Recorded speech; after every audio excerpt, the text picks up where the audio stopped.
I rank where the view is nothing less than phenomenal for how I express and project from my abdominal. The only view better, both my daddy and my mama know. No living parents, my sons give me balance. My wife is my serenity, this mic is my identity. The world is foul enough, that's why I write without obscenities. Provoking danger with broken language and spoken anguish. Begging to get hurt, why would you ask to go through changes? Yes, Lord, life's a chessboard, master the angles. Control the tempo, be the one who holds the info. Acknowledge is just as deadly as machete swings. When spoken, the truth is as potent as that Medellin. While others swear the style is free, I just let it ring. Our time is undervalued, soldiers make us better kings. My fans on my shoulder, reaching after better things. Today I take the shot, for them I'd rather set the screen. My mama told me follow my dreams. My daddy told me get it by any means. Stand tall, make him bow to a king. But I've evolved, you can see the resolve. Look in my eyes when you speaking to God. Life and for those who be caught up in using what I was called with the muse. I guess they call it proving I'm more than an artist. Penciling out my darkest while stenciling out a harvest. And storing what gets me from A to B, just like garages. Instrumental with collages. Envision what I've been drawing. Broadway to give you rhythm like the great Lena on. So bent on, found comfort in the storm. Find peace and on when you see them others perform. Organized chaos, outcasted like hey ya.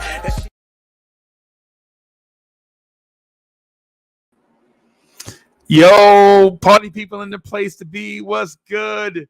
It's the number one Chief Rock in Knicks universe. Your main man, Uncle Freezy. What's good? What's good? Y'all want this party started right? Y'all want this party started quickly, right? What's good, party people? What's good, man? Get that energy up. Let's go, y'all. Mr. Vince in the building. What's good? Kerry Cox, the son of the legend. B Baller for real is in the building. Wilson Dang, what's good? Adam is in the building. Adam, get that energy up. Adam, get that energy up. Let me throw the link in the chat real quick, man. Let me throw this link in the chat real quick for my guy. Right? Let me put that link in the chat, man, out there. Yeah, man. Yeah, man. Let's talk about these Knicks. Hey, Mosley is here. What's good, Mosley? Jay Busby is in the building. Okay. All right. Right? Yeah, man. What's good, y'all? I'm ready to talk about I'm ready to talk that Knicks talk the way that y'all like to have that Knicks talk to y'all. No doubt.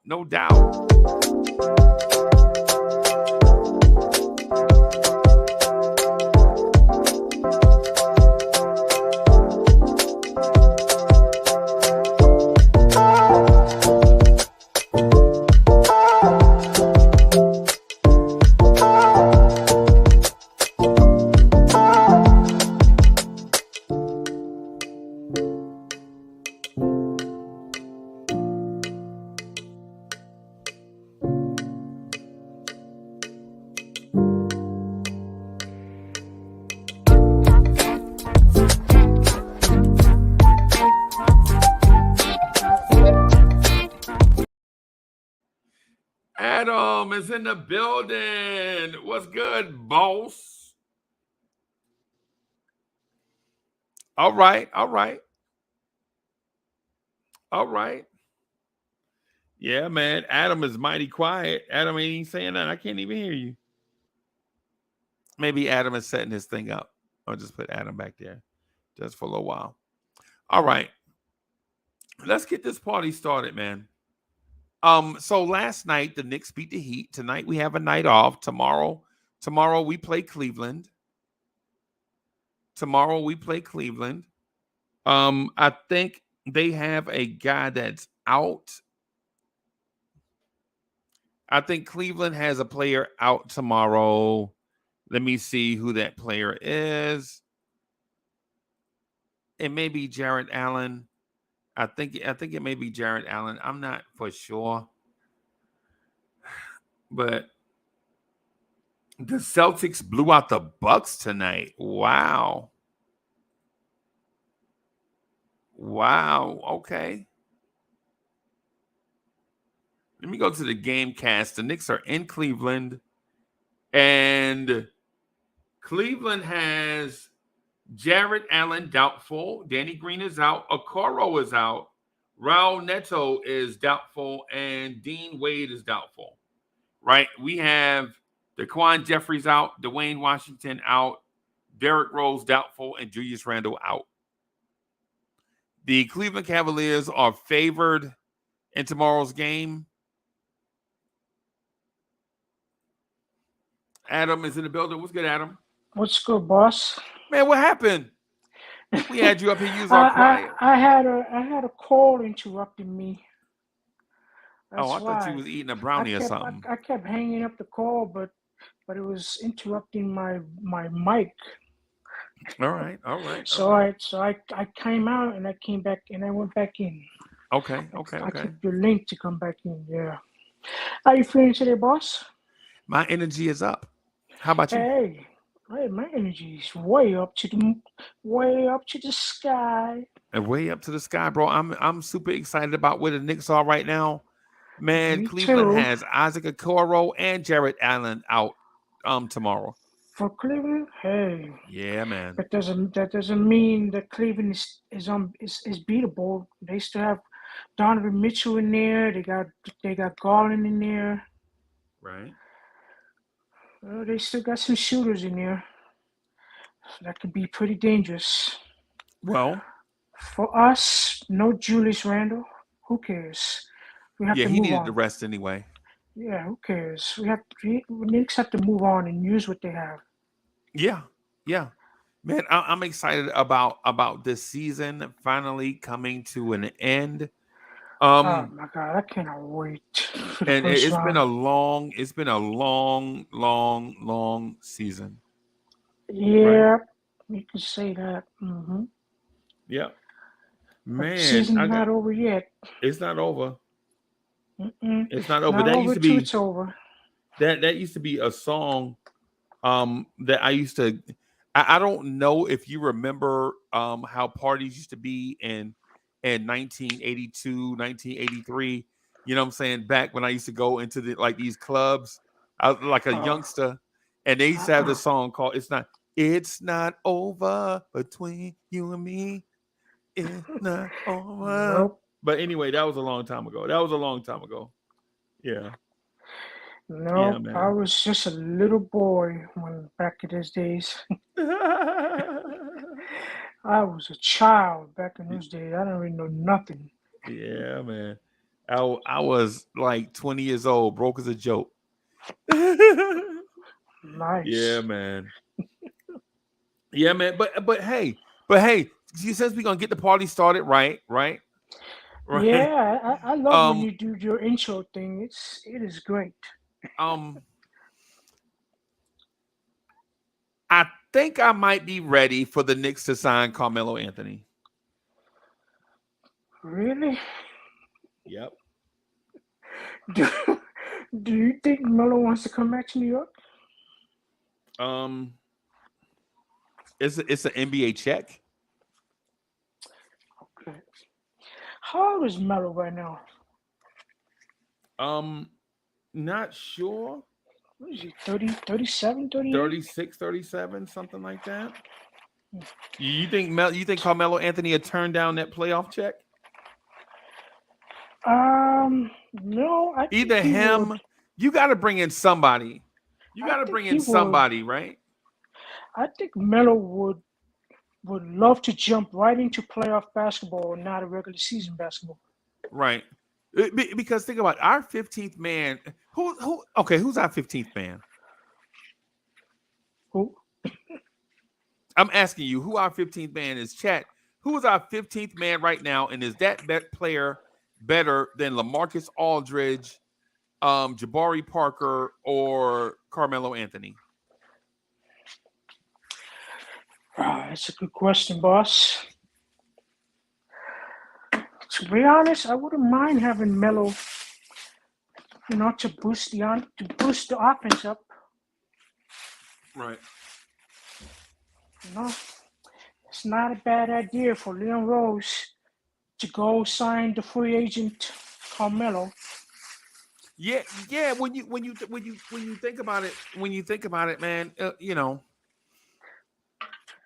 is way, Dwayne Washington more valuable than injury insurance for Julius Randle? yeah, Say for instance, Julius, because Julius Randle is going to be reevaluated in 2 weeks, not guaranteed yeah, back in 2 weeks. right. But if you're gonna go get Melo, you gotta go get him now so that you can give him time to get in basketball shape. Right. Because this man hasn't played a basketball game for how long? All year. He hadn't played all year. That's crazy. But what I'm saying is you don't get Carmelo Anthony or Jabari Parker so that they can come in and straight up play 20 minutes. You give them a uniform and they sit the bench. Mm-hmm. Right? And then if everything happens, say in a weird way, in case they're the emergency backup plan, as opposed to the emergency backup plan being Josh Hart at the 4. When Tom Thibodeau said Josh Hart can play the 4, man, I laughed. Tom Thibodeau is the only dude in America that'll put a 6'4", 6'5" guy at power forward and think it can work for 2 weeks. Yep. And speaking of Tibbs, boss, this will be a good time for Tibbs to give Obi some basketball minutes. Right. Because, come on. Yeah, I want to see Obi play 25, 30 minutes. I think he will. I think he will. Yeah, in favor of Randall's absence, you gotta play Obi a little bit more. No, we want to see Obi. We want to see Obi, right? The problem is Tibbs doesn't leave him in there. But what I'm saying is if you see Obi and Obi is doing then the same stuff as he's doing now, are you comfortable with Obi being the starter? Say for instance, Julius Randle has to miss the first 2 games of the playoff series.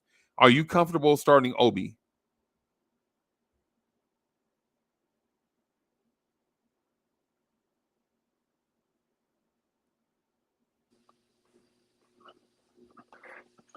My bad, boss. My mom came in. No doubt. Yeah, I had to mute the mic. Yeah, no doubt. No. What I'm saying is ultimately, are you comfortable with Obi Toppin based off of what you've seen all year? Based on what you've seen all year, are you comfortable with Obi Toppin starting if Randle is not back when the playoffs start? I would love to see Obi start. Yeah, put him on the first unit. Why not? Right. Give him something new to give him something new. Okay. He's been coming off the bench the entire season. Why don't you put him in the starting lineup? Yeah, why not? I mean, you got 5 games left that you're not going to miss the playoffs. You know what I'm saying? Exactly. The good thing about it is if you start Obi and he balls out, now you got Obi in a rhythm, and he'll be in a rhythm going into the playoffs. You know what I'm saying? And you can use both when Randle comes back and all that.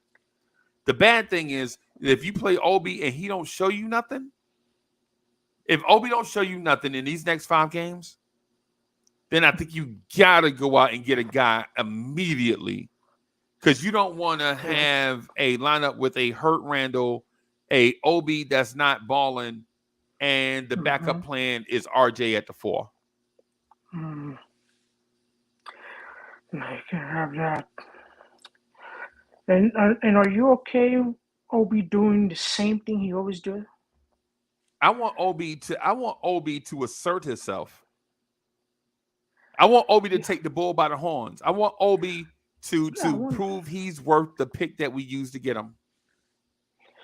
Yeah, I want to see Obi attack the rim. Right. like RJ. He needs to stop standing behind that 3-point line. Every time he gets the ball or Brunson passes him the ball, dribble that ball to the hoop. Okay. Stop launching the 3-point shots. Okay. I mean, show Tibbs your talent. Okay. Obi has talent. He just doesn't show it that much. So why does a fan like yourself have to beg Obi Toppin to play his best game? That's something you have to ask Tibbs, because I don't know what Tibbs, how he's coaching Obi. I don't know how Tibbs doesn't get annoyed seeing Obi standing behind the 3-point line every single time he comes on the floor. Right. He doesn't adjust. He doesn't change how he approaches his game plan. He continues to stand behind the 3-point line. He never dribbles the ball to the hoop. He only goes to the hoop when he wants an alley hoop for the dunk. That's the only time he runs to the basket. But other than that, you always see him standing on the outside 3-point line. Okay. He's never in the middle, Right. like Hartenstein or Mitchell Robinson. He's never standing there. He's always standing on the 3-point line. Right. Okay. Like What does it have to do with Tibbs though? Tibbs, I think it has to do with Tibbs, because Tibbs doesn't say anything to him, or he doesn't tell Obi to stop standing behind the 3-point line to attack the basket. Yeah. That's what I feel. That's the weakness of Tibbs, is that he doesn't tell Obi to stop standing behind the 3-point line. Okay. Take the ball to the hoop. Okay. That's what Obi is good at, attacking the hoop, like RJ. See, I would love to see Obi follow RJ's steps. When you see RJ going to the basket, I want Obi to do the same thing. Is that Obi's game though? I feel that Obi is best when he's attacking the basket. Him shooting 3-pointers all game long, that's not his game. Right. Because he's not consistent. Right. He's not consistent. Now, if he was knocking down 3-pointers every time he shoots it, then I wouldn't have a problem. But he hits one 3-pointer here, he misses the next 2 or 3, then he hits another one, and he misses the next 2.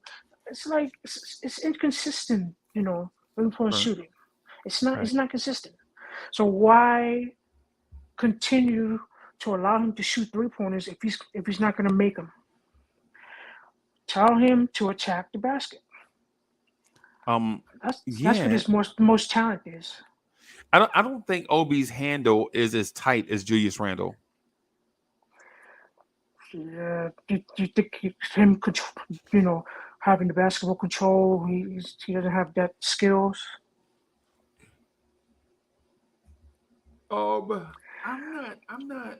That's something that we have to figure out, right? Does Obi have trouble controlling the basketball? Yeah. TGK TV is in the building. What's good, TGK? TGK says, do the Knicks want the Mavs in the playoffs or nah? Yes, we want the Mavs in the playoffs. That means we made the NBA Finals. That means both teams made the NBA Finals. So yes, TGK. And shout out to TGK TV. Make sure y'all check out TGK TV on YouTube. Excellent interviewer. I rocked the spot with him once. TGK, you got to come on here one of these days, man. You got to get on this in this live stream with us and chop it up with us, bro. One of these days. Maybe when the season is over, we could just talk about offensive moves by both teams or something like that. And whenever you guys get some time. I understand that there's a time difference, but or a time zone difference, I should put it. Yeah, man. And Kerry Cox said, Bo Ismail 6 minutes in each half is too much for Obi. Yeah, man. Yeah. Are you talking about right now, man? I'll throw the link in the chat right now, bro, for TGK. I mean, I'll throw the link in there right now, man. Who's about to join us? Yeah, even if and if not, then we'll coordinate. We'll coordinate. If not today, then we can coordinate another time. But yeah, man, for TGK, for our family across the nation, yeah, man, of course, no doubt, no doubt. The door is always open, right? Yeah, man. But yeah, man, the whole thing with Obi is Obi has got to take this thing right here by the horns, right?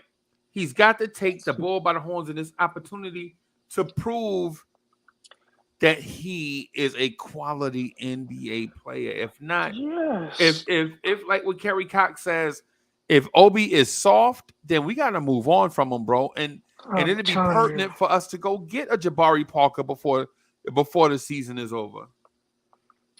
You see what Obi's got to do? He's got to prove to Tibbs to leave him out there. Yeah. You know, Tibbs is watching Obi, and that is the reason why he only leaves Obi out there for like 5 minutes a quarter. Right. Because he's not liking what he sees from Obi. His performances on the floor it's not, you know, sparking Tibbs' eyes. Right. That's why he doesn't leave him out there. Right.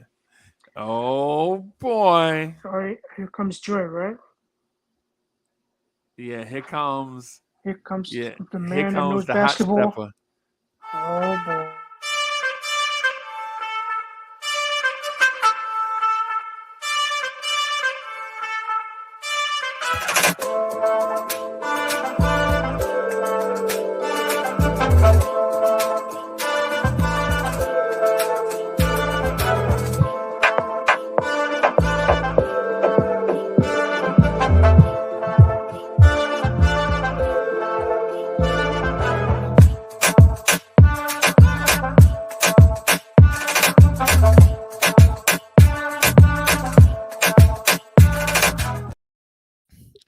Yo, look who on the screen at the same time. It's Nev the Disruptor and TGK TV. I cannot believe it, yo. Fellas, what's good, man? How y'all doing? Good, man. Good, Frizzy. Yeah, I'm doing great, man. What's up, man? Hey, yo, this is amazing right here, man. TGK TV, Neb the Disruptor, Uncle Freezy, Adam.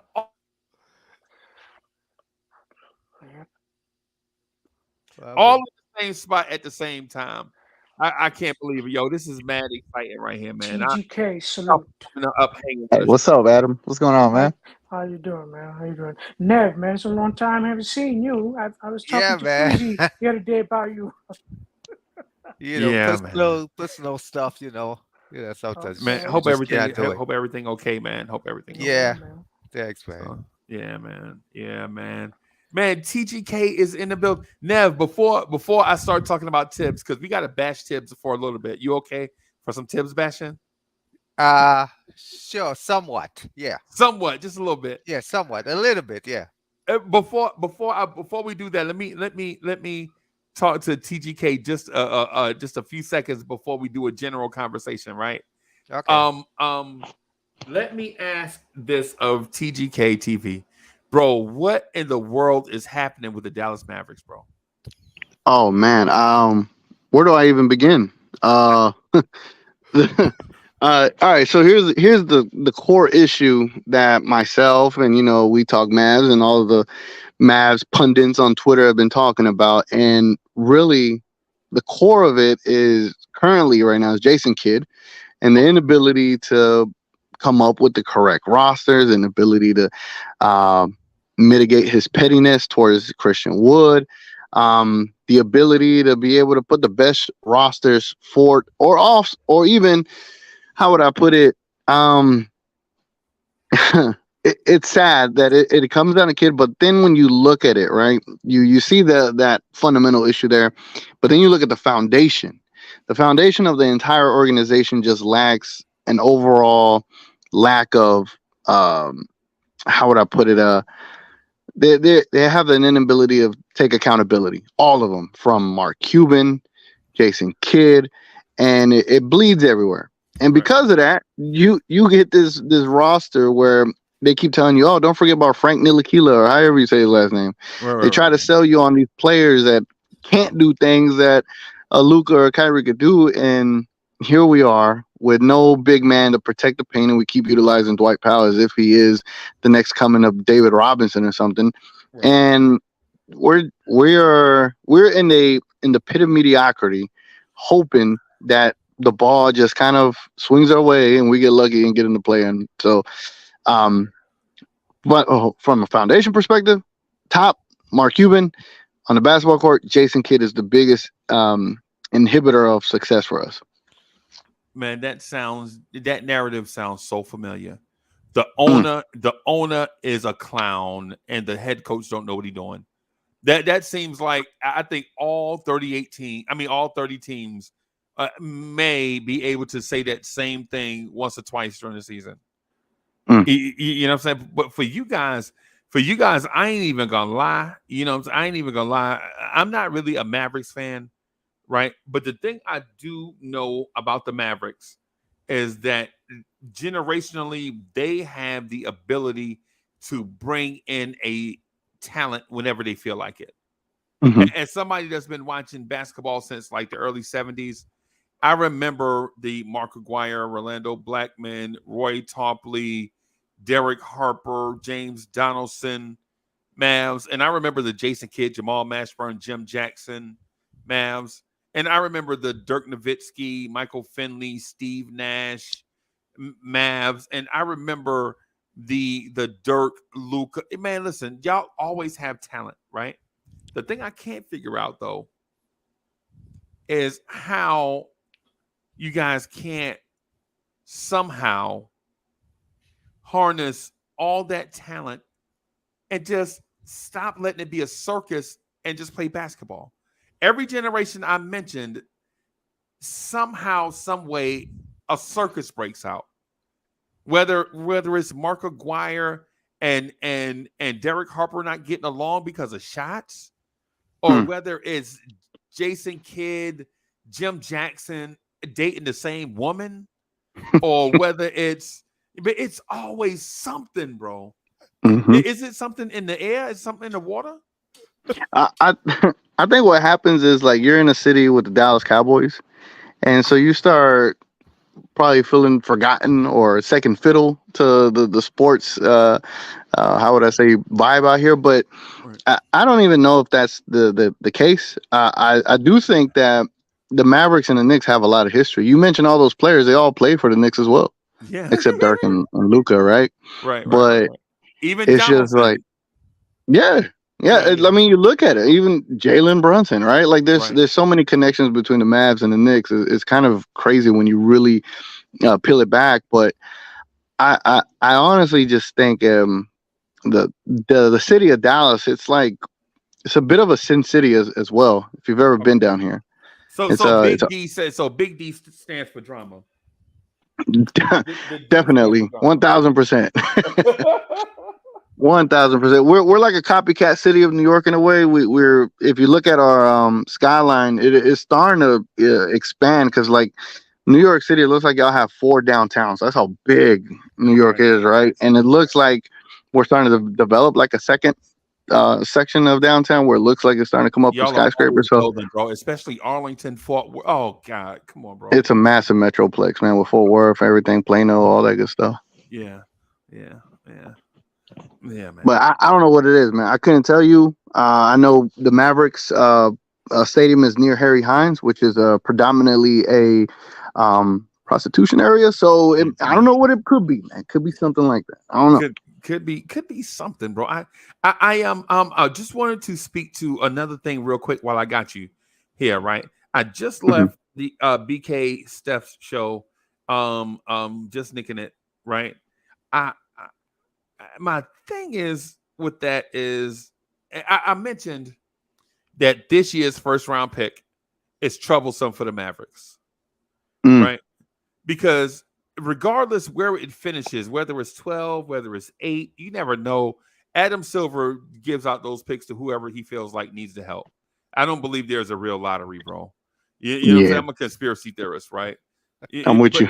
But the thing is, if you're Dallas, regardless where that pick lands, do you keep that pick and knowing that the Knicks will have protections on your other picks going forward, and that you may not be able to get the support for Luka and convince Kyrie to stay if you draft a kid?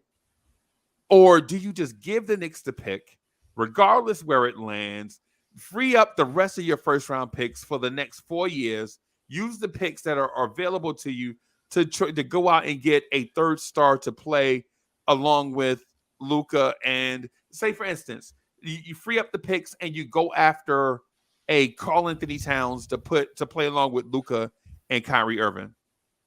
Like, why, if you're Dallas, why would you keep the pick and then get like somebody that barely moves the needle, like an OG Anunoby, when you could free up all of your picks, right, and then go after a big fish like Cat? I would answer that question very simply, right? Like, I would like for us to lose the rest of these games. I don't care about the play-in. I don't care about being eliminated in the first round. Save me the embarrassment, right? Let us tank and let us get the best odds that we could get. I think we could get somewhere in the like 7th to 9th range as far as the odds are concerned. The Mavericks have never in the history of the lottery ever moved up from the position they should be able to move up from. Right, but knowing that we do have Luka and knowing that we do have Kyrie, I would think it's in the best interest of the NBA to be like, hey, let's move them up a little bit, right? If, because there is a chance, right? If we get the chance of, say, the number 1 pick, right? I'm just saying I would like to have the pick for the odds of it. Right. If you get the number 1 pick, you're going to draft Victor easily. Yep. But if you get the 3rd or 4th, then that's when you can start getting creative and come up with trade ideas. To me, if I was Nico and if I had the 3rd to the 6th pick, I try to leverage that and get a pick, get a trade that benefits the current team now. And then on that next year's pick, just go ahead and convey it. Give it away. Give the 2024 pick straight away. That way it allows us to open up the rest of the picks. Though that would be the only caveat to me. Like, all right, if we have a chance at a top 10 pick now, let's take it. Let's utilize it. Let's get what we can get out of it. And then whenever we improve, we know that we'll be better next year. Go ahead and convey the next pick next year, because we should be deep in the playoffs, if that is the ideal situation moving forward. Right. What I was thinking is this. I have a wild trade scenario in my mind. All right. What I was thinking is the Mavericks need to take all of those picks. I mean, not all those picks, but all the players that they have on those weird contracts, like Bertans, Hardaway Jr., Kleber, and there's one other, Hardaway, Kleber, Dwight Powell, McGee, all those guys on those long-term deals. Take those picks, trade them, take the pick and trade them to the Knicks so that y'all can clear up all that cap space, right? Take the protections off the pick, get rid of all those contracts, and just have the cap space to bring in talent for a Kyrie and a Luka. That way, if you do that, you can go to Nico. Nico can go to Kyrie and Luka and say, hey, man, we just cleared $58 million in cap space. Tell me the guy that you want to play with y'all. And would you use that as a recruiting tool to Kyrie to let him know that he is not a hired gun, but he is indeed a part of the franchise? And then that way you can go to Kyrie and say, hey, man, listen, you told us the guy to go after. We went after that guy. Now it's incumbent on you three to make some noise in the playoffs. Man, let me tell you this. I like that idea, right? Say we open up 58 million in cap space. You could use 57 of that 58 million to get the players around Kyrie and Luka, and then you could go into tax and then sign Kyrie last with that 1 million left over, and really do what you need to do. And go over the cap because he is your free agent, and it's like basically you have bird rights. So I get it. I get it. But if you do that though, the Knicks or any other team are not going to be interested in taking on bad contracts unless you include that protected lottery pick. That's the enticement. Yeah. Would Dallas No, fans for be sure. okay with that? Here's a problem with, like, say, Dallas fans. Like, a big chunk of us are too connected to just the players that we got, like Dwight Powell or Cleveland. Like, oh, they're homegrown, we can't let them go, and this and that. And I think some of the fans are starting to come around and understanding the impact of having a generational talent like Luka. You can't waste time. We don't have the how would I say, what's the word I'm looking, the luxury to waste time with Luka Doncic. Like, yes, he's 24. Right. Once he's 27, in his prime, that'd be the worst time to lose him. You get what I'm saying? So the thing Because he is, wouldn't even be entering in his real prime yet. no, and like, he's not even like in pure top tier shape yet. So whenever he gets to that point, you want to have the correct team around him versus him wanting out. You get what I'm saying? So Right. I think it's of the essence right now for the Mavs organization to treat every single second, every single minute as the biggest priority for this franchise, and that's going to be centered around Luka moving forward. So whatever it comes down to, we got to be creative. We got to be open to different things and not just keeping the players that are just homegrown for whatever reason, and do what is best in the nature to surround Luka with better talent, because that ultimately leads to the organization winning. It just, a part of me is always like skeptical about how Mark Cuban moves. Right. Right. What we could use to entice y'all is Derrick Rose, right? And I know you're saying, man, Derrick Rose ain't winning us a chip. But you know what we could do? I think that the Knicks the Knicks are in such a good place right now. Basically, what it is we have a team option for Derrick Rose. But so instead of declining his team option, what we'll do is use Derrick Rose as a trade chip, right? See, we could we can offer a team Derrick Rose, and when they get Derrick Rose, they can cut him on the spot and free up $15 million. And so chat, everybody in the chat, like when I mention these things, just bear with. A lot of this thing is we really think these things out. We use Spot Track and Real GM to calculate all these things. Like the Derrick Rose contract, we are assuming Derrick Rose's tenure as a Knick is over because we have a team option, right? But if we keep the team option in place and trade Derrick Rose before the team option has to be executed, we could say go to Dallas, offer them Derrick Rose for something. Y'all give us something valuable. And then once y'all get Derrick Rose, y'all could terminate his team option and it automatically gives you $15 million in cap space. Now, if you're the Dallas Mavericks, of course you would entertain a Davis Bertans for Derrick Rose deal, because Davis Bertans after this year has 2 more years. Right? Yeah, we're in a tough pickle. I would say whenever we did that deal for KP, the fact that we had given you guys this pick, right? And say if the pick didn't convey the next 3 seasons, those picks were up for grabs too. I'm like, whoever negotiated that, oh my God, I'm frustrated with the front office. The fact that the KP trade is still haunting us. In 2019, y'all were not frustrated with us. In 2019, the Mavs were high stepping on us.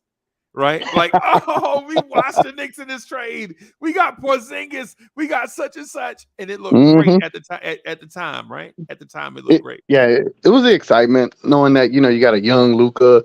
You got the potential of the unicorn being the unicorn. And man, did it rear its ugly head, and we're still impacted by it right now. Right. And so H Money says, why in the hell would the Knicks take Davis Bertans, right? It's not that you're taking Davis Bertans alone. It's what would be attached to Davis Bertans. The pick. Draft pick. That's it. That's the reason why you do it. It's as simple as Rose to the Mavericks for Bertans and that unprotected first. Right? Yeah, and And I think for the Mavs moving forward, I believe Bertans and Tim Hardaway, they're going to have 1 year left after this deal, so their contracts are kind of a little bit better now because they're You said you expiring. said you said 1 year left. Let me. Yeah, after this season, they'll have 1 year left on their deal. So next Oh, year will be 1 year left. so it So wouldn't even be worth doing if it's them. right, because I'm pretty sure they could get a better deal because of the expiring contract. And say you were to attach a pick, um, ideally for the Mavericks, they need to get a big man, someone like Mitchell Robinson. That 100% interested in that, right? But Oh, y'all ain't gonna give that guy up. So that oh, you talking about Mitch? All right, so I'm looking at Spot Track right now, and it says for Mhm. the 24-25 season, Hardaway, Bertans, Kleba, JaVale McGee are all under contract. Okay, Yeah, my bad. I'm Let's gonna go. put it. I'm gonna put it on the screen for so everybody can see it. How the hell we give these guys such long contracts? Jesus Christ. I don't know, bro. I have no idea. But there it is right there. And the website is spotrack.com. And so if you can see it, it's really small, but in the drop down menu, you see 24-25. Mm-hmm. And then it's under contract is Luka, Tim Hardaway, Davis Bertans, Maxi Kleba, and JaVale McGee. JaVale McGee for 2 more years after this one? Yes, sir. We need to discuss his contract and all the major college institutions across America. How did you pull that off? That is a case study in winning right there, bro. If you're Oh JaVale man, McGee. and he Right. needs to lead that class. Whoever got Oh him man. that deal, they need to lead that class. Right. They need to be the professor, bro. Yeah. So yeah, I mean, and think about this. If you're the Knicks, the reason why you would be interested in doing this deal is you see how long this deal is. But when you look at the money is not going to knock you out because the salary cap is going up, right? But that's in 2025. The Mavs can't Mhm. wait that long for that money to come off because Kyrie Irving is a free agent this summer. So Yep. you got to entice him with help, or he's going to the Lakers, bro. And y'all are gonna lose. Not only are y'all gonna lose, think about this: y'all gonna lose Kyrie, Dorian Finney-Smith, and a 2028 first-round pick if the Mavs do nothing to keep Kyrie, because Dorian Finney-Smith is gone. The 2028 Yep. first-round pick is gone, and if you lose Kyrie too, also, that means all you have is these super long contracts and maybe a disgruntled Luka. And organizations don't want that. You don't want your star to be disgruntled. It'll be very maverick of us to lose all of that this offseason. All we had to do is re-sign Jalen Brunson. I always said this: the Mavericks would have been better in the luxury with Brunson than without.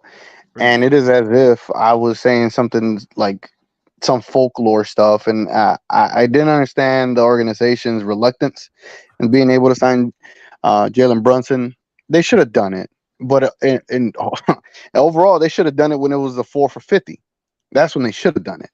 And then even in this situation, you should have done it even in offseason. Because say the Mavs would have kept Brunson, you would have had Dinwiddie, and you would have had Dorian Finney-Smith. Right now, we're not talking about being the 11th or 12th seed in the West. We're talking about probably being top 3 with Christian Wood at that time.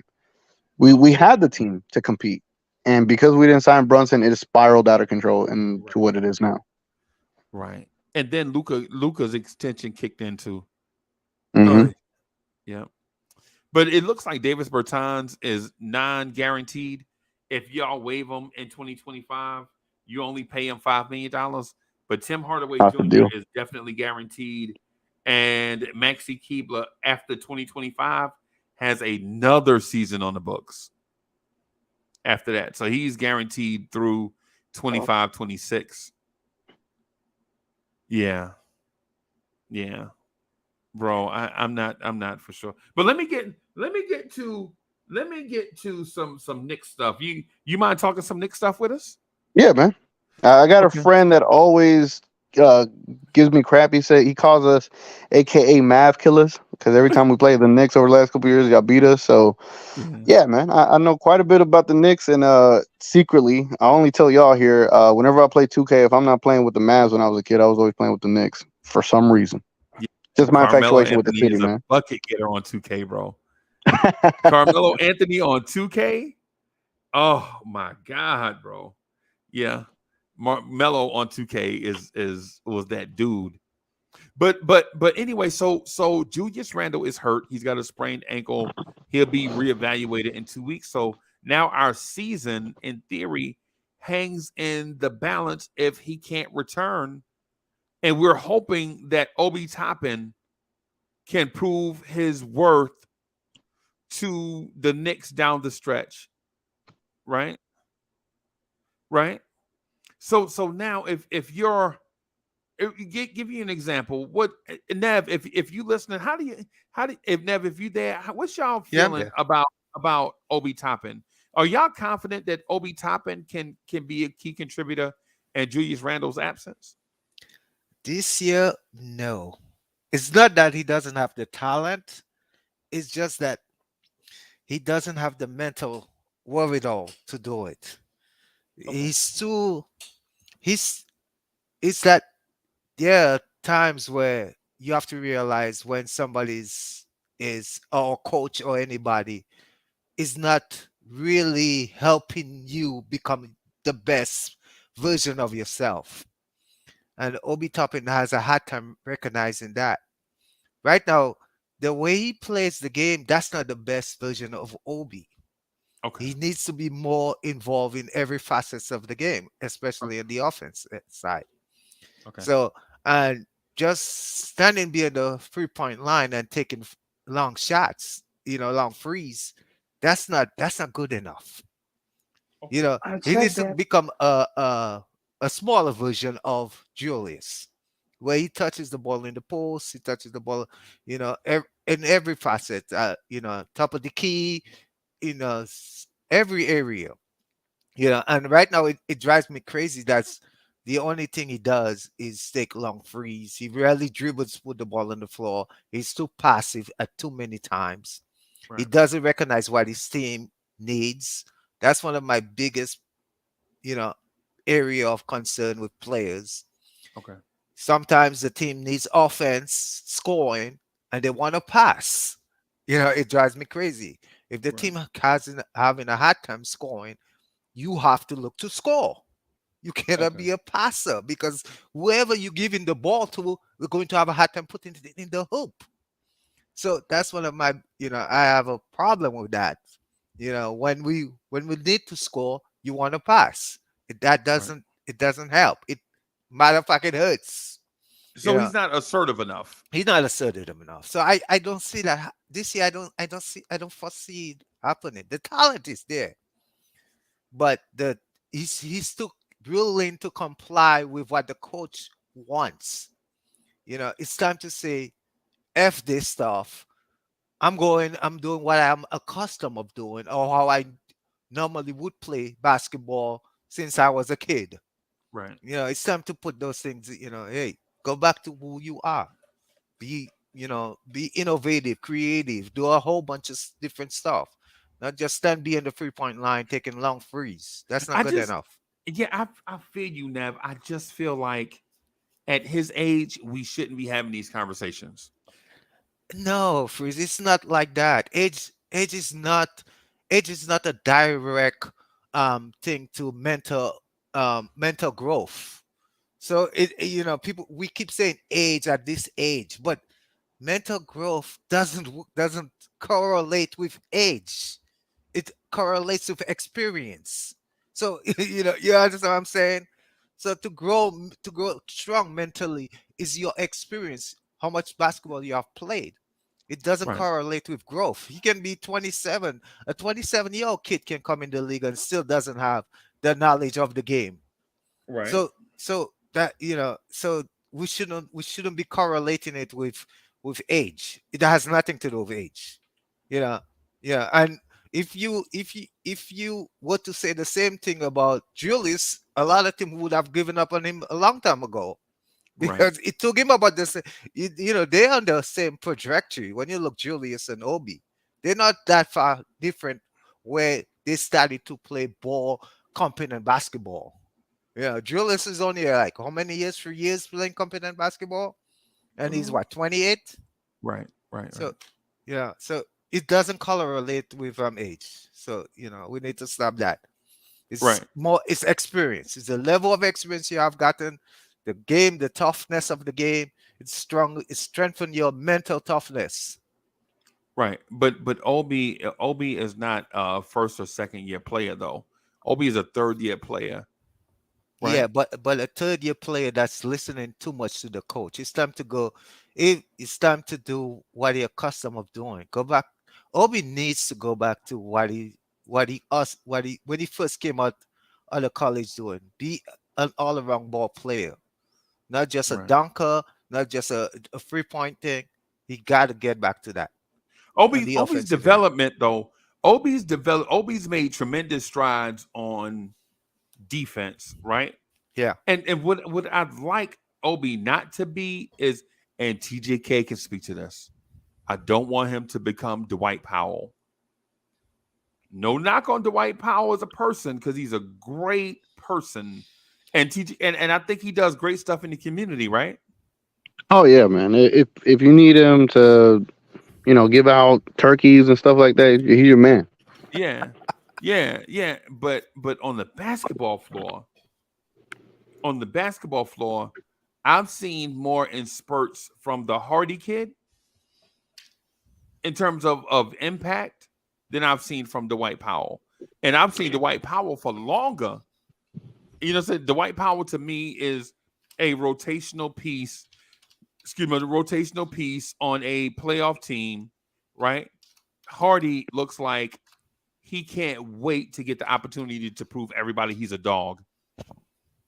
That's what Oh it yeah, seems like to me. yeah. At his size, he reminds me of, and I know it's not totally accurate, and I know people won't remember this name, but at his size, he reminds me of a Golden State Warrior, a Milwaukee Bucks guard named Monte Ellis.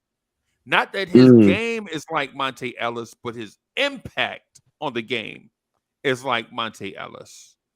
Where when he comes into the game, all of a sudden, him as a second or third option is just as dangerous in stretches as the number one. Nev, you remember J.R. Smith? Of course. You remember how when J.R. Smith would get hot, Yep, I he did. would when J.R. Smith got, and Hardy is a better player than J.R. Smith now. I'm just talking about impact. When J.R. Smith got hot, he offensively, do you remember the game 6 in the finals against the Golden State Warriors when J.R. Smith got hot and everybody on the floor was looking for J.R. Smith? LeBron was deferring to J.R. Smith. Yeah, I remember that. Remember J.R. Hmm. Smith hit the heat check falling out of bounds? Yo, I think Jaden Hardy has some of that Terrence Ross, Monte Ellis, but I think Hardy though can do it as a starter, which is more dangerous to those other guys, which is the reason why I said Monte Ellis. You know what I'm saying? Because Monte Ellis did it as a starter. A lot of those other guys did it as a 6-man or guys coming off the bench. Monte Ellis could get hot for 10 to 12 games in a row and be one of the best players in the NBA. But because of his size, he couldn't keep that up. You know what I'm saying? That's what I'm getting at about Jaden Hardy. Do you feel the same about Hardy, or am I way off? Or do you prefer Josh Uh, Green better? Let me make this point before Yeah, yeah. TG has a chance to respond. Uh, you remember when you had this Dallas guy on the show while and I asked about Jaden Hardy? It's because I thought this kid was very talented. And Right. matter of fact, my thing is that it feels to me there's a conspiracy theory going on in Dallas to me while if certain people in management are looking at the pick, and maybe Kid is thinking they want the pick, because to me, Kid is playing for the pick. He's playing to get a pick. He's Right. not really looking at making the playoffs. Right. They're looking to finish 10 or below. Because to me, I always thought this kid should be playing a long time ago. And I Josh watched Green. I have And watched Josh Green, bro. yeah, I have watched a lot of Dallas games. You know, and the way he coaches, I could swear that he's coaching. He's tanking, bro. Jason Kidd is tanking, bro. Yeah. Jason Kidd is tanking. And I don't think it reminds me I of saw him take out Christian Wood, hit 3 shots in a row. He took Christian Wood out. Yeah, if they're on a heater, it's time to come out. Time to come off the court, buddy. Yeah. No, but to answer your question, I'll give you a better comp for Jaden Hardy, and this is just from what I've been watching. He looks like a natural out there, even as a rookie. He just has a natural ability to go get a bucket. But with the build that he has and the handle ability that he has, I'm just projecting like a top potential, like his top potential comp. He reminds me a little bit of a Donovan Mitchell. If you look at his game and the way he moves, the way he can actually dunk and actually shoot, he could. I'm not saying he's going to be Donovan Mitchell, but I'm saying he definitely resembles the capabilities of having what he has. And if the Mavericks are smart going into his second year. If you are going to lose Kyrie and you could do a sign and trade, you'll be all right having him fill into that role. You just have to get the correct pieces around him and Luka. But the only thing is what do the Lakers have to offer y'all in this sign and trade? Well, probably the deal. The draft picks too. Yeah, the deal wouldn't be with the Lakers. I'd be looking at Miami. Kyrie to Miami? No way. I would look at that. Give me Butler or Bam, whichever one, whatever y'all want to do. If it gets to that point, you could surround me with a bigger player that can go and score and get a bucket like Luka, or a rim protector to protect Luka. Yeah, I see the benefits to it. The Miami will get a superstar, and then we get a player that could fit probably a little bit more better with Luka and Jaden Hardy. Wow. Okay, so you just blew my mind up, bro. I need a cigarette after that, bro. I don't even. It's kind of crazy, right? Like no one's thinking of that. Like you could get really creative and flexible with this, because like why wouldn't Miami want Kyrie? Wow. Hey, TGK, do you think Luka is happy in Dallas? I think he loves Dallas. I think as you could tell, he don't like the media quite a bit at all. And he has said that Dallas does remind him a little bit of Madrid in a way, just because there is certain pockets of Dallas that's very Spanish architectural type of deal. So I think he does enjoy pieces of Dallas. I think he enjoys the fact that there's Dirk is down here and Dirk is like a mentor. So there's things that he enjoys about it. I from what I know, I don't think he likes the media. I wouldn't think he'd like the markets in New York and LA, because he would have to be in front of a camera all day, and he don't like that. And in Dallas, you could kind of be hidden. 24-hour criticism, bro, in New York. Yeah, if there was a team I'd fear losing him to, it'd be the Jamal Mosley and Orlando Magic. Oh, wow. Because he has a real good relationship with them, and they got a pretty good young core coming up. Yeah, and it's not media heavier either. Yeah, and except Orlando is, in terms of NBA cities, bro. Trust me, I was in on, and no disrespect to Adam, but Orlando was a dump, bro. Yeah, Orlando. The place where they play, they need a new arena. Man, listen, man. Man, that arena is so bad. I almost missed it, bro. You know how pulling up in Dallas, the Mavericks arena, you can't miss it. It's the complex. You can't miss it, right? In Orlando, bro. I was on the highway, bro. I almost missed Amway Center.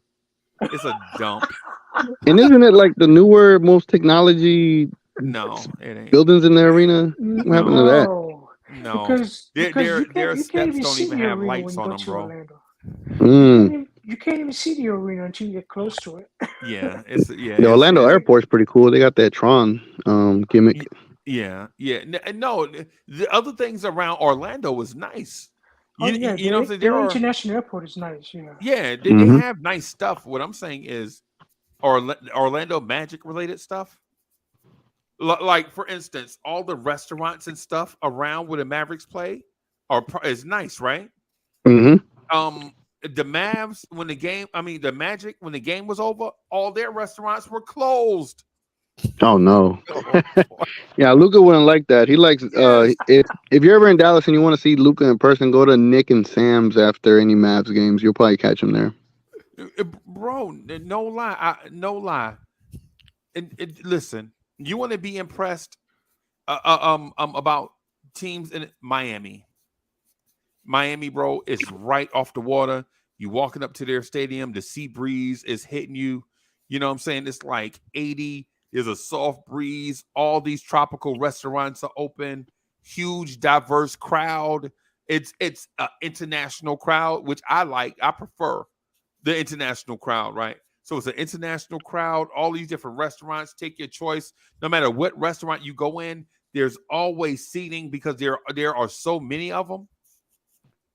The Knicks beat Orlando, and I mean the Knicks beat the Magic in Orlando, and I think they just got mad and didn't open up their restaurants because they lost.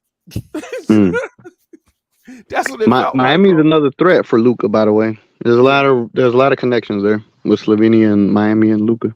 Yeah, man. Yeah, man. Wow, And, wow, wow. and matter of fact, that was coincidence that I brought up Miami. I didn't bring up Miami because of what you said the trade thing was, but since you say that, I get where you're going with it now. But yeah, if you're the Knicks though, Randall is out. Obi is his. You know how they say next man up. Tibbs said next man up last night, and when he said next man up, I had the impression that he was not totally confident in Obi because he mentioned everybody and then mentioned Obi last and said next man up. Mm. So I don't have confidence that Tibbs have confidence in because Obi having confidence. because in basketball there is no such thing as next man up. That's a misnomer. There's no such thing as next. You cannot lose an all-star player and think you can replace him with the next guy. It doesn't work. Right. You know, you can't lose LeBron and say you can replace him or Luka for that matter. You go, it's the next Luka. Right. You know, so that's a misnomer. They say it because they want to make the other guy feel just as good as this guy. But Right. you know you're not getting the same kind of statistics, same kind of thing. You're just not gonna get it. Right. You're gonna have to have multiple plays stepped up. In our case, that's what we're going to have to do. You Right. know, because Obi, mentally, he's not there. So you know there are certain things he's just going to get wrong and miss. There's a growth spurt he has to do quickly. Well, he's got to hurry up and get there Friday Yeah. night because if okay, so Cormega says Obi is not getting more than 17 to 19 minutes, and if that's the case, then Obi's got to go, bro. We'll send Obi to Dallas. We'll take anything back. We'll take I'm telling you, man. we'll You take don't anything in want to do return. that, Spreezy. I'm telling you, you don't want to do that. Yeah, The Obi, kid he is got to go. talented. The kid has talent. The kid can be. The We'll kid take can it. be a We'll take Frank perennial Ntilikina for all-star. Obi right now. Huh? Nope. Oh wow. What happened? Nope. If Obi in these Nope. last 5 games don't showcase what he can do, I'm pounding the table for us to trade Obi for Reggie Bullock and Frank Ntilikina. Oh I my have We a don't God. have question one to that on Obi. extent. We don't On have Obi, one to like, that. Go ahead. Go oh my ahead. bad.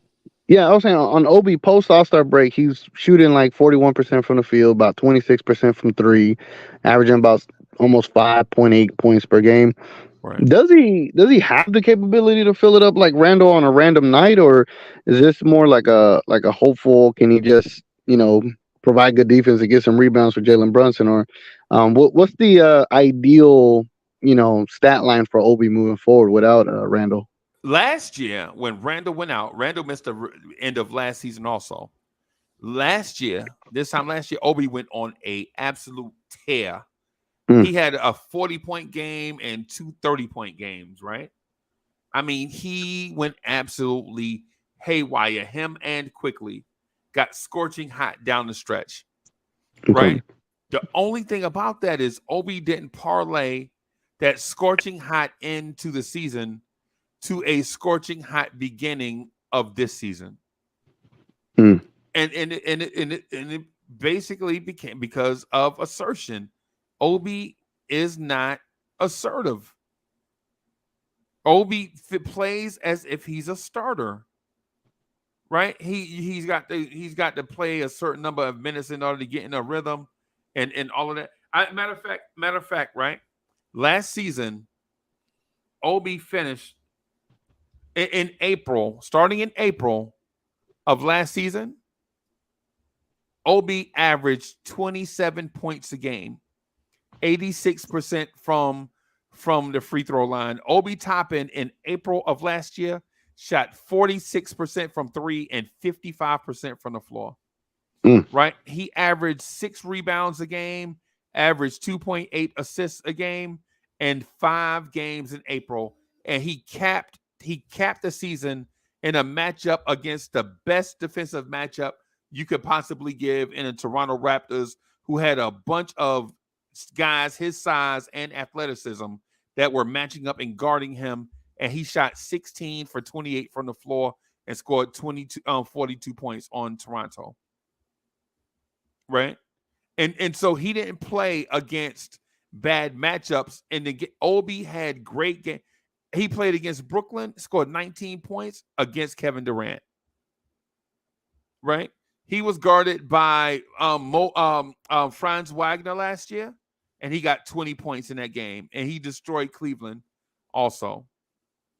Obi last April averaged 27 points a game.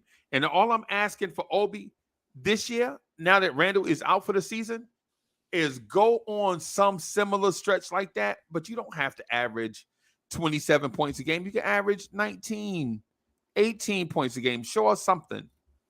But to your point, when Obi is the starter and he knows he's the starter, you get games like that. But what I'm saying to Nev is it can't be a mental Obi issue thing if we knew the same time last year he averaged 27 points a game in 5 games. Well, Freezy, I think he can do it. I'm sorry, Nev. Freezy, I just haven't seen the growth from this kid where I can confidently say he can do it. I haven't seen the mental growth. It's not really physical. It's mentally. He's not willing. Like I said, there are certain times you just have to know who's on your side, who is looking for your best interests, and determine if these friends are worth keeping, if this coach are worth listening to, or you should do something else. That hasn't happened with Obi. You see it happen with Quickly. Quickly is his own man. He has reached that stage where he's mature enough to know I'm gonna do my shit. Right. Obi is still Soft. handicapped by what the coach is telling him, and he hasn't realized, hey, this may not be good for you. You know, standing behind the 3-point line and shooting all this free may not be the right thing to do. Yeah, you know how many times I've seen Obi with a smaller guy? I had no time. Just I'm gonna pin this guy under the backboard. That's all. I'm not gonna. And you're gonna have to call 3 seconds on me because I want the ball. Give me the damn ball. I haven't seen that. Right. He let little guys guard him all the time. You know, and I haven't seen I haven't seen any of the coaches come and say, "Hey, this is unacceptable, dude. You have a 6'3" guy guarding you. You 6'8". Just pin him on the backboard. Demand the ball. Right. You know, it's time. Get him 3 seconds. You don't give me the ball, I'm gonna stay right here. You don't want to give me the ball, I am gonna be right there. At some point, you're gonna give it to me. If I'm right there, they're calling 3 seconds on me. It's a violation. At some Right. point, you're gonna give me the ball. Right. But he hasn't done that. He hasn't shown that kind of toughness about him. That's kind of what realizing what's the surrounding around him. Right. Just No, no doubt, man. No doubt. No doubt. You're like, man, Obi, bring out that monster within. yeah. Right. But if we're asking for Obi to be that on the internet, I'm confident they're asking Obi to be that I in that am not. facility. I am not confident because earlier in the year, I told you there were different factions on this name. We have gotten away from that. But earlier in the on, you could clearly see there were the Julia side, this side, people pulling, coaches pulling for certain players and not pulling for certain other players. It wasn't, we were not a team. We're pretty close now to being a team. Okay. But earlier in the, we were horrible, dude. Right. Yeah. Right. And you Right. cannot have that. As a coach, that's one of my biggest concern about teams is Okay. like I told, I don't like a coach that have my guys. A coach shouldn't have my guys because the entire team is your players. Right. You have to coach them. As a coach, you should be coaching everybody else to become their best self. You shouldn't Right. have my guys. You should have special players and not special players. It's either they're all special players and none of them is special. Right. And that was one of my biggest concern. You cannot be a good team if you don't have good players backing them up, or you don't trust the players that backing them up. Okay. Because at some point, that's why I was concerned about injuries to our best players. Because at some point you play your best players too much to compensate for the other guys that's not stepping up. Yeah. Okay. And that's what was my concern. And the way we were going, some of our guys were ready to, before 3 quarters of the season, they will be all burned out. And we had a stretch where we were just relying on the starters. And that was it. Well. Yeah. Hey y'all, I gotta run. I got something that I gotta take care of really quick. Yes, in the middle of the night. TGK, man, I'm gonna hit you. I'm gonna DM you, bro. We gotta link up and do something together. Maybe, Yes, sir. maybe something this off season. You know what I'm saying? Yeah. Nev, I'm gonna call you right after this. Okay. Okay. I'm gonna call you right. So, chat. Thank you everybody for rocking with us. The Knicks at Night podcast. I'll see you guys 9 a.m. in the morning for the Knicks morning drive. Thank y'all for hanging out with us, man. I'll see y'all later, man. Peace. All right, man. boss.